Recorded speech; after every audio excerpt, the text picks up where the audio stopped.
Anda kembali menyaksikan Business Talk, saudara. Kita lanjutkan diskusi kita. Saya ke Pak Frans. Pak Frans, saya sedikit minta data terbaru, Pak. Sebenarnya berapa banyak sih PNS pajak yang jumlah hartanya tidak masuk akal yang sudah dikumpulkan? Yang mungkin hartanya tidak sesuai dengan profil atau dicurigai tidak sesuai dengan profil? Ya, berdasarkan yang pernah disampaikan oleh Ibu Menteri Keuangan, ada 69 ya yang tidak sesuai dengan ini. Tapi kan itu juga sudah kita tindak lanjuti di internal kita, dan nanti kalau memang nanti akan ada hasil yang lebih signifikan lagi, bisa jadi akan diumumkan kepada publik untuk mencapai transparansi dan juga keterbukaan dari Kementerian Keuangan kepada masyarakat. Nah, untuk proses ini sendiri memang dilakukan, LHKPN ini dilakukan pemeriksaan atau verifikasi dari Itjen itu secara formal dan material. Secara formal itu dia adalah mengecek kepatuhan penyampaiannya dan juga kelengkapannya. Kemudian aspek material ini juga yang menjadi penting karena di sini adalah filter-filter yang akan digunakan oleh pihak Inspektorat Jenderal dalam menilai kewajaran kepemilikan harta dari para pegawai Kementerian Keuangan, sesuai nggak dengan profilnya gitu loh.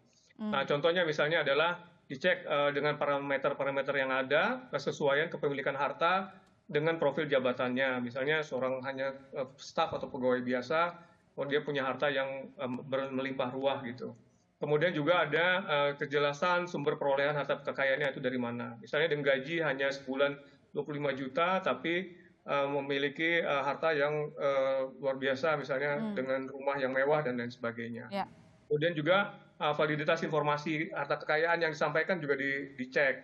Ini benar nggak datanya benar-benar valid nggak, benar-benar punya dia atau dia diatasnamakan ke orang lain.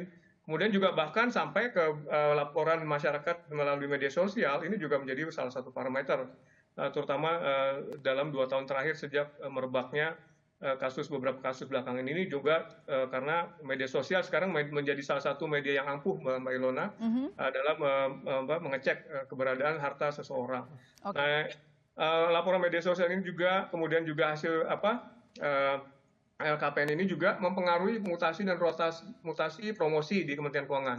Jadi kalau misalnya kita anggap ini, profilnya ternyata ada suatu masalah di dalam LKPN-nya ataupun ada transaksi keuangan yang mencurigakan, ini dia akan otomatis menjadi daftar semacam blacklist, sehingga mungkin akan mempengaruhi dari promosinya misalnya. Seperti itu, Mbak Eva.